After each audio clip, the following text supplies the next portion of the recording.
Salut à tous. Alors, petite vidéo mise à jour sur les trades que j'ai fait la semaine dernière. Alors, on va commencer par l'euro NZD. Donc, l'euro NZD, qu'est-ce que j'ai vu? J'avais vu donc la petite impulsion, la petite correction, et du coup, je m'attends à une impulsion vers le bas. Donc, j'avais anticipé à peu près un retournement après avoir cassé ce plus haut. Donc, c'est ce qu'il a fait. Donc il en était à là, ça c'était la vidéo de la semaine dernière. Donc après ce plus haut, il a chuté. Je suis rentré, pour vous dire, trois fois ici, donc j'ai trois selles vers le haut. Pourquoi je suis rentré? Je vous montre. Donc j'avais vu l'impulsion là, la correction, je suis rentré à cette correction, et ensuite une autre impulsion, et je suis rentré à cette correction, et là, il a chuté. Donc trois entrées ici, une entrée là. Maintenant, j'ai pris le stop loss de ces trois entrées que j'ai mis en break-even ici, et le stop loss de celui-là au même endroit. Donc j'aurai, si le marché se retourne ici, j'aurai ça de perte, mais j'aurai ça de gain. D'accord? Donc quoi qu'il arrive, ce trade il sera gagnant. Pourquoi il peut se retourner ici? Ça ne veut pas dire que ça y est, le sel que j'ai dit la semaine dernière, il est invalide. Pas du tout. Il peut se retourner parce qu'il peut faire une correction un peu plus profonde pour ensuite continuer sa chute. C'est possible. Moi, quoi qu'il arrive, je le revendrai plus haut. Ou il peut très bien faire aussi un mouvement comme ça, c'est-à-dire monter à partir, oups, monter à partir de là, parce qu'il nous a fait un running flat ici, pour ensuite faire un nouveau plus haut. D'accord? Et ensuite chuter. C'est possible. Regardez par exemple là, il est monté, il a chuté, il est remonté, il a cassé, et ensuite il est remonté là pour recasser. Et après il a chuté. Donc il peut nous faire le même mouvement. D'accord? Mais quoi qu'il arrive, la structure que j'ai annoncée la semaine dernière, elle, elle n'a pas changé. D'accord? Donc s'il monte en selle à chaque nouveau plus haut, par contre ici, nous on surveille, et à chaque descente, donc à chaque correction ici, s'il corrige là, je rentre en selle. Il recorrige, je rentre en selle. Et à chaque fois, je cumule mes ordres en sell, break-even, et ainsi de suite. D'accord? Maintenant, s'il fait une impulsion vers le haut et il corrige là, à ce moment-là, je suis moi en break-even en positif là. Et ça se peut qu'il continue à monter ou ensuite chuter. Donc n'oubliez pas, là, quoi qu'il arrive, on est en gain. Donc le trade se passe plutôt bien. On espère qu'il continue à chuter. Donc vous vendez à chaque correction. Mais gardez en tête qu'il peut se retourner et monter un peu plus haut. Mais quoi qu'il arrive, le sell est toujours valable. Ce sell est toujours valable. Donc ceux par exemple qui ont pris, qui tradent en swing, c'est-à-dire qui ont vendu là, ou même là, j'ai envie de dire, et que leur stop loss il est assez haut, bon, eux ils s'en foutent. C'est du swing, c'est un trade sur des semaines ou des mois. Donc même s'il monte, il redescend, il remonte, quoi qu'il arrive, eux ils sont tranquilles. D'accord? Bon, maintenant, moi, je ne trade pas comme ça parce que vendre ici pour mettre un stop loss là, je trouve que c'est pas une bonne idée, hein, parce que le risk reward, il est vraiment pas top. D'accord? Donc, je préfère ma stratégie en rentrant en petit time frame. Ensuite, dès qu'il chute, je fais mon break-even. Et là, je suis safe.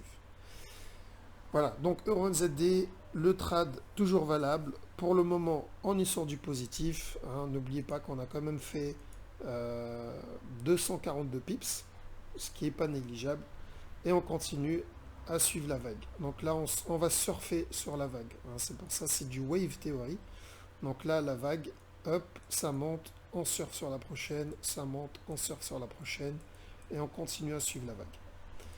Voilà, maintenant on avait vu GBP CAD. GBP CAD, donc j'avais annoncé pareil un sell, donc je pensais à une correction, donc il en était à là la semaine dernière. Maintenant il a un peu avancé, mais toujours en correction. Donc je m'attends à ce qu'il corrige, hop, et dès qu'il a fini de corriger, c'est un sell. Donc là il peut très bien nous faire un running flat et ensuite chuter. À ce moment-là, comment on trade ça? Bah, c'est simple, hein, dès qu'il casse, hop, on va enlever, voilà. Dès qu'il casse le plus bas ici et il corrige là, je vends. Maintenant, il peut faire une correction plus complexe, mais quoi qu'il arrive, je vends. Je ne baille pas le GBP CAD. D'accord? Même si vous voyez une impulsion vers le haut et une correction là, faites attention.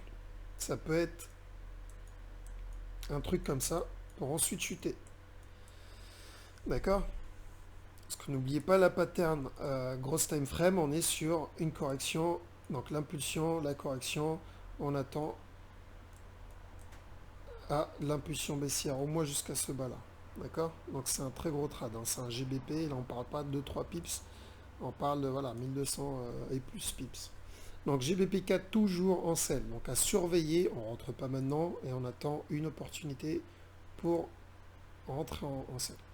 Ensuite j'avais vu donc l'USD-JPY. USD-JPY, donc j'avais dit après la cassure de cette trend, vous attendez une petite correction et on achète.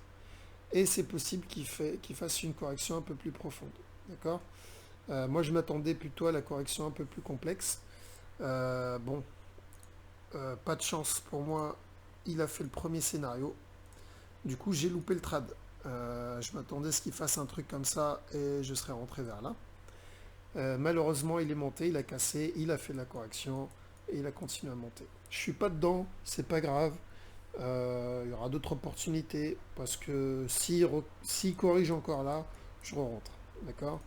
Maintenant, faire gaffe. Il fait une petite il fait une petite divergence ici. Et on n'est pas loin de la trendline. Donc à cette trendline, il va falloir faire très attention.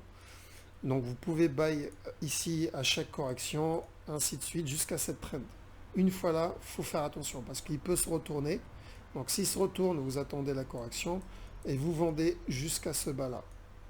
Parce qu'il peut faire un 1, 2, 3, 4, 5. Donc casser ce bas. Et ensuite monter.